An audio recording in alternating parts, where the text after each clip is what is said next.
Hello बच्चों, आप सबका फिर से स्वागत है। पढ़ेगा इंडिया तभी तो बढ़ेगा कि इंडिया में। जैसा कि हमने पहले भी आपको बताया है, ठीक है, हमारे चैनल के बारे में, हमारी साइट के बारे में, ये उसकी जानकारी है, ठीक है।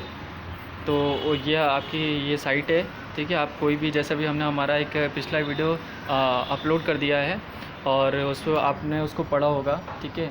ये वीडियो छोटे छोटे मतलब टाइम के उसमें होंगे ताकि आपको ज़्यादा दिक्कत ना हो। हम एक एक टॉपिक आराम आराम से कवर करेंगे, ठीक है।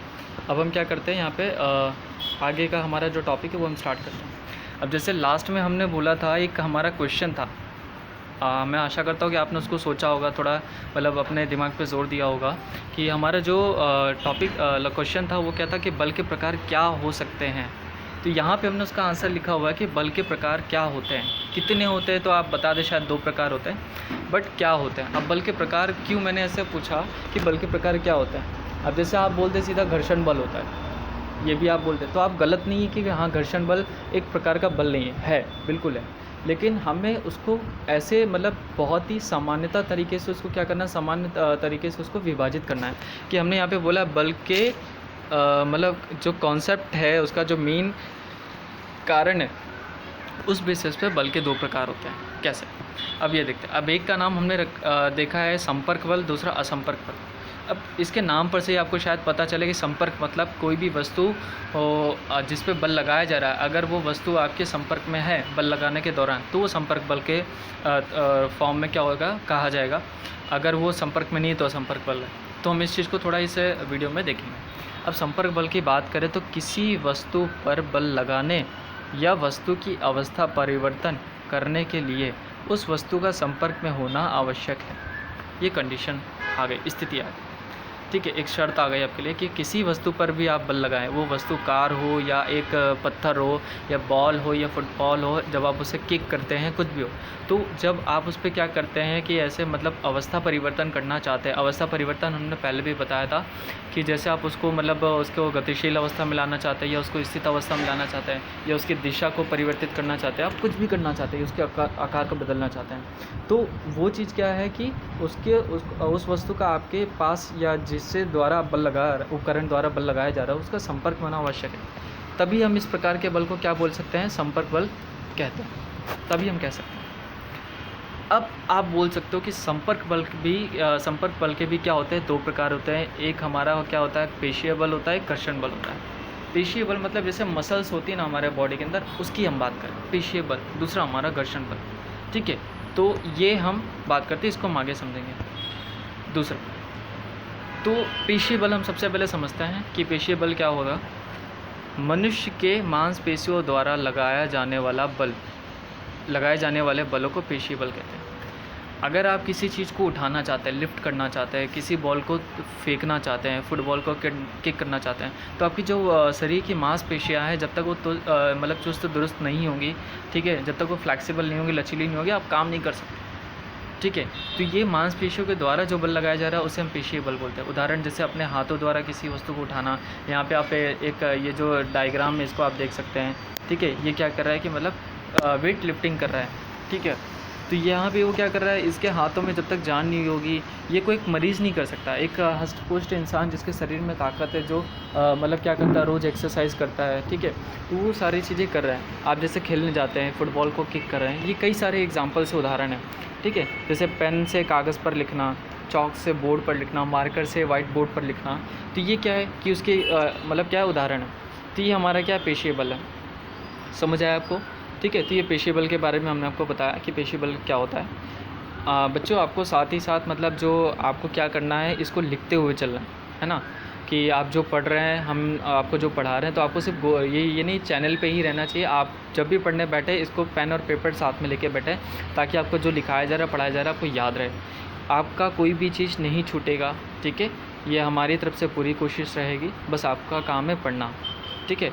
जैसे आपका रिस्पांस आएगा, आप अपनी तरफ से अच्छा रिस्पांस देंगे, हम आपको इसके टेस्ट या जो भी इसके मतलब मटेरियल वगैरह होते हैं वो भी हम आपको प्रोवाइड करेंगे, ठीक है। चलिए आगे। अब आगे हमारा है क्या है, घर्षण बल। एक था हमारा पेशीय बल, दूसरा था हमारा घर्षण बल। घर्षण बल क्या है, किसी वस्तु पर क्या कर रहे हैं, बाह्य बल लगाने के दौरान वस्तु और वस्तु जिस सतह पर रखी है उस सतह के बीच में और बाह्य बल के विरुद्ध दिशा में क्या होता है, बल उत्पन्न होता है, जिसे घर्षण बल कहते हैं। ये परिभाषा थोड़ी बड़ी है, इसको हम थोड़ा आराम से समझते हैं। मान लीजिए आप एक बॉल को क्या कर रहे हैं, धक्का मार रहे हैं या उसको रोल कर रहे हैं, ठीक है। तो जैसे आप इस दिशा में क्या कर रहे हैं, उस पर क्या कर रहे हैं, यहाँ पे बल लगा रहे हैं। तो जब बल लगा रहे हैं तो ये बाह्य बल किस दिशा से लग रहा है, इस दिशा से लग रहा है, ये वाली दिशा से, ये बाह्य बल है आपका। अब जब बाह्य बल लग रहा है तो ये जो वस्तु है वो इस सतह पे रखी हुई है, इस सतह और वस्तु के बीच में क्या है, संपर्क बल है, संपर्क में है। तो जैसे इस पर बाह्य बल इस दिशा से लग रहा है तो जो घर्षण बल है वो इस दिशा, इसके विरुद्ध दिशा में लगना स्टार्ट हो रहा है। हमेशा याद रखना बच्चों की घर्षण बल है वो बाह्य बल के विरुद्ध दिशा में होता है और घर्षण बल एक प्रकार का संपर्क बल है। तो जब भी आप बात करें घर्षण बल की तो आपको ऑटोमेटिक याद आना चाहिए कि घर्षण बल एक प्रकार का संपर्क बल है, ठीक है।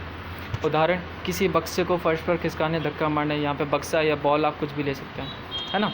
तो ये हमारा क्या आ गए कि मतलब उसकी गति के विपरीत दिशा में घर्षण बल उत्पन्न होता है। और बच्चों एक और बात याद रखना है कि घर्षण बल मतलब क्या है, एक तरीके से मतलब खुद की मात्रा को बदल सकता है एक लिमिट तक, ठीक है। उसको हम जब हमारा अगला पार्ट आएगा तो हम उसमें उसको पढ़ेंगे घर्षण बल के बारे में डिटेल में, ठीक है। दूसरा, ये हमने जैसे लिखा है और घर्षण बल को हम अगले पार्ट में पढ़ेंगे। अब हमारा आता है असंपर्क बल। असंपर्क बल की बात करें कि जैसे हमने संपर्क बल बोला, वहाँ पे वस्तु का सतह के साथ संपर्क में होना ज़रूरी है या उपकरण के साथ संपर्क में होना आवश्यक है। यहाँ पे उसका उल्टा अपोजिट है, असंपर्क है। यदि किसी वस्तु पर बल लगाने या वस्तु की अवस्था में परिवर्तन करने के लिए उस वस्तु का संपर्क में होना आवश्यक ना हो तो इन प्रकार के बलों को हम क्या कहते हैं, असंपर्क बल कहते हैं। अब ज़रा आप सोचें, क्या गुरुत्वाकर्षण बल, आप बॉल को छोड़ देते हैं तो बॉल को नीचे ले जाने वाला कौन है, कोई नहीं। तो ये हमारा क्या हो गया, असंपर्क बल हो गया। चुंबक के बीच में लगने वाला बल एक प्रकार का असंपर्क बल हो गया। विद्युत बल मतलब जहाँ पे हमारे जो आवेश होते हैं, कण आवेश होते हैं, जो हमारा जैसे इलेक्ट्रॉन प्रोटॉन होता है, एक हमारा ऋण आवेश है, एक हमारा धन आवेश है, तो ये हमारे क्या होता है, विद्युत बल है। इनके बीच में भी किसी भी प्रकार का क्या होता है, संपर्क नहीं होता। ये एक दूरी से ही एक दूसरे पर बल क्या करते हैं, आरोपित करते हैं। या तो वो अपाकर्षण के रूप में हो सकता है या तो आकर्षण के रूप में हो सकता है। अब जैसा कि हम जानते हैं कि इन सारे बलों के लिए वस्तु को संपर्क में होने की ज़रूरत नहीं होती है और इन्हें भी हम क्या करेंगे, आगे की कक्षाओं में पढ़ेंगे। आपको आपकी किताब के अंदर इसको थोड़ा बहुत जानकारी दी होगी लेकिन बहुत ज़्यादा डिटेल में नहीं होगी, इसलिए मैं आपको यहाँ पे नहीं बता रहा हूँ, ये आपके पोर्शन में नहीं। बस आपको पता होना चाहिए कि असंपर्क बल के प्रकार कितने होते हैं और वो क्या होता है। अब चुंबकीय बल मतलब चुंबक द्वारा जो बल लगाया जा रहा है। गुरुत्वाकर्षण बल, वो मैंने आपको बताया कि किसी भी द्रव्यमान द्वारा बल आरोपित किया जा सकता है। मतलब जो गुरुत्वाकर्षण बल है किसी द्रव्यमान से क्या होता है, उत्पन्न होता है। विद्युतीय बल मतलब जहाँ पे कणावेश होते हैं हमारे, विद्युतीय आवेश, उसकी हम बात करें, ठीक है। तो ये आपको मिल गया घर्षण बल, असंपर्क बल के बारे में। अब ये हमारा क्या है, चुंबक, ठीक है। तो अपने चेहरे पे स्माइल रखिए। और अगला जो क्वेश्चन है हमारा, वो हमारा है कि बल के कारण वस्तु में होने वाले परिवर्तन किस प्रकार के हो सकते हैं, ये आपको सोचना है। ये हम बताएंगे आपको आपके नेक्स्ट वीडियो में। तो बच्चों, आपको जो भी क्वेश्चन दिया जाता है आपको उसको याद रखना है और उसको थोड़ा सोचना है कि बल के कारण। अब आपने इतना पढ़ लिया है तो इसमें मतलब आप इस क्वेश्चन का आंसर कर सकते हैं, ठीक है। तब तक के लिए थैंक यू। अब हम क्या मिलेंगे आपको आपके अगले वीडियो में मिलेंगे। चलिए बाय।